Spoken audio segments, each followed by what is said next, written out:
Fala galera, como é que vocês estão? Tio Léo na área, só que agora online. Meu povo vê bem. A gente vai dar continuação aí à República Velha e agora a gente vai entrar na parte de República das Oligarquias, beleza? Então se organiza aí, se prepara aí.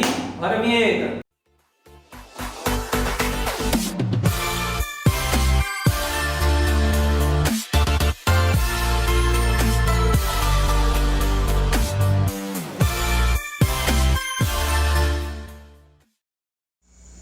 A República das Oligarquias pode ser entendida como um subperíodo da República Velha, posterior à República das Espadas e que foi de 1894 a 1930, sendo seguido pela Era Vargas, que será o nosso próximo período a ser estudado. A República das Oligarquias se caracteriza pela constante alternância de poder entre as oligarquias cafeeiras de São Paulo e Minas Gerais e pelo poder local dos famosos coronéis. O coronelismo, nome dado ao sistema de poder exercido pela figura dos então chamados coronéis, tem suas raízes na tradição patriarcal brasileira e na estrutura agropecuária predominante no Brasil, extremamente rural da época, especialmente na estrutura organizacional da Guarda Nacional, tema estudado ano passado quando vimos Brasil Império. Quando foi criada a Guarda Nacional, em 1831 pelo governo imperial, essa nova corporação passou a defender os interesses do Império, tendo seus grupos sendo nomeados pelo governo central ou pelos presidentes das províncias. Quando o Brasil proclama sua república, o poder das oligarquias locais passou a exercer um certo tráfico de influência e até mesmo ligação com a corrupção política nas suas áreas de influência. Como o Brasil se baseava estruturalmente em oligarquias, esses líderes começaram a financiar campanhas políticas de seus afiliados e, ao mesmo tempo, ganhar o poder dentro do sistema. A patente de coronel, herdada do tempo da Guarda Nacional, passou a ser equivalente a um título, ligado normalmente aos grandes proprietários de terra, fazendo com que a estrutura do coronelismo se mantivesse forte durante todo esse período. A palavra oligarquia vem do grego e significa governo de poucos, sendo nesse caso um governo que é dominado por um grupo de pessoas.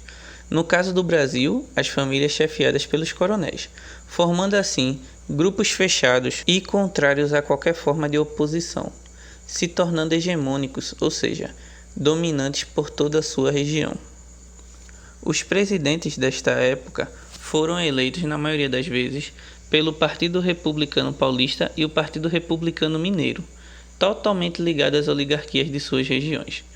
A influência era tão decisiva que alguns chegaram a chamar esse período também de República dos Coronéis, tamanha a influência que eles exerceram nesse período. Quando tratamos de República das Oligarquias, temos alguns conceitos que precisam ser sempre bem destacados, sendo eles o voto de cabresto e a política do café com leite. A expressão voto de cabresto faz alusão à prática do exercício à democracia, que tinha se tornado mais abrangente entre os brasileiros, nesse caso, representado pelo voto.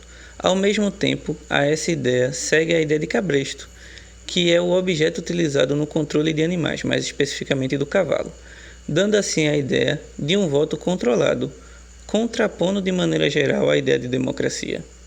Por exemplo, nas regiões mais carentes do Brasil, especialmente no Nordeste, o coronel valia-se de seu poder econômico e militar para garantir a eleição dos seus apadrinhados políticos, influenciando ou mesmo obrigando as pessoas a votar. Não raramente, esses coronéis utilizavam-se de práticas falsamente carismáticas como fazer uma festa, distribuir alimentos ou reformar uma igreja.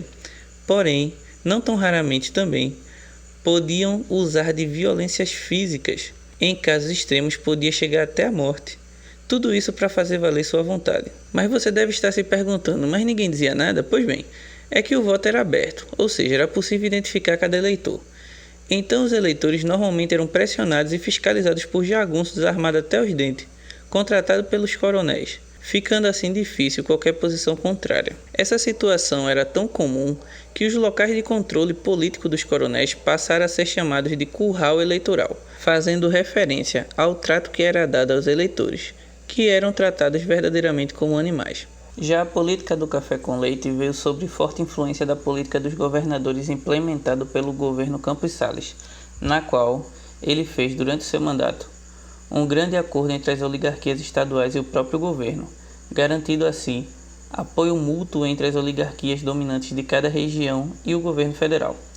Tipo assim, na prática, o governo apoiava quem estava no poder, no caso dos governos das oligarquias, e esses aí apoiavam o governo federal para que eles aí nunca saíssem do poder. Porém, como disse, isso acabará mais na frente beneficiando mais as oligarquias de São Paulo, economicamente mais estruturada, e a de Minas, também economicamente estruturada, e o maior polo eleitoral do Brasil. Essa dobradinha garantirá a presidência de maneira alternada para as duas oligarquias, que no final das contas se apoiarão e revezarão o governo do Brasil. Isso durará até que essa regra seja desfeita, mas isso veremos depois. E o nome café com leite, de onde veio? Bom, bem simples também. São Paulo era um grande produtor de café e Minas de leite. Então, criativo como somos, tratamos logo de chamar essa política de café com leite. Simples assim. Para finalizarmos, vamos ver um pouco dos presidentes desse período. A lista começa com Prudente de Moraes, um paulista. Ele governou logo após a República das Espadas, tendo seu mandato sendo de 1894 a 1898. Em seu governo, ele teve que lidar com os revoltosos de Canudo, assunto que a gente viu em sala de aula, não sei se vocês lembram. Outro paulista da lista é Campos Sales, que governou de 1898 a 1902. Como já vimos, ele foi o grande responsável por costurar, se assim posso se dizer, a política dos governadores. Ele também incentivou os cafeicultores e resolveu conflitos na fronteira ali na região do Amapá. Depois dele veio Rodrigues Alves, outro paulista. Esse aí governou de 1902 a 1906. Ele manteve a política de apoio ao café, mas teve problemas na tentativa de sanear o Rio de Janeiro e enfrentou também a famosa revolta da vacina. Essa também nós vimos em sala de aula. O primeiro mineiro da lista, Afonso Pena, governou de 1906 a 1909. Apoiado pela política do café com leite, teve bastante influência na interiorização do Brasil, com a construção de estradas de ferro e portos. E também investiu em tecnologia como o telégrafo, da qual usou para interligar a Amazônia ao Rio de Janeiro. Um outro fato marcante é que ele morreu em 1909, antes de encerrar o mandato, sendo sucedido pelo seu vice, Nilo Peçanha, que governou de 1909 a 1910, sendo responsável pelo Serviço de Proteção aos Índios sob a direção de Cândido Rondon, um nome bem famoso na história do Brasil. Continuando, Hermes da Fonseca, o próximo da lista, foi uma das exceções à dobradinha São Paulo e Minas. O gaúcho, sobrinho do primeiro presidente do Brasil, Deodoro da Fonseca, por isso mesmo sobrenome, governou de 1910 a 1914, e no seu governo tentou restaurar a influência militar no governo. Foi ele também que enfrentou as revoltas do Juazeiro e a famosa revolta da Chibata, assunto também trabalhado em sala de aula. Depois dele veio Venceslau Braz, o primeiro mineiro da lista. Governou de 1914 a 1918. Venceslau Braz tinha sido vice de Hermes da Fonseca e conseguiu chegar à presidência graças à política do café com leite. Foi sobre o seu governo que o Brasil passou a Primeira Guerra Mundial. Foi também durante o seu governo que o Brasil passou por um grande crescimento da atividade industrial. E com mais condições de trabalho, foi com ele também, em 1917, que estourou a famosa greve do referido ano. Rodrigues Alves, aquele da revolta da vacina, ganha novamente, porém morre de gripe espanhola, uma grande pandemia que surgiu na época. Inclusive, acho que agora você sabe o que é uma pandemia, não é verdade? Bom, mas enfim, assumiu no lugar dele Delfim Moreira, seu vice. Porém, o governo durou pouco, porque esse daí também estava com problemas de saúde. O paraibano Epitácio Pessoa é outra exceção à regra São Paulo-Minas. Esse governou de 1919 a 1922, tendo um governo marcado por crises que anteciparam o fim da República Velha. Seguindo a lista, o próximo é Arthur Bernardes, outro mineiro. Assumiu a presidência de 1922 a 1926. Enfrentou problemas com a ala jovem do Exército, enfrentando a revolta tenentista, que pedia a moralização da política e a volta das liberdades públicas. E por fim, mas não menos importante, o Washington Luiz, o paulista de Macaé, pois, embora fosse do Rio de Janeiro, tinha sua representação política em São Paulo.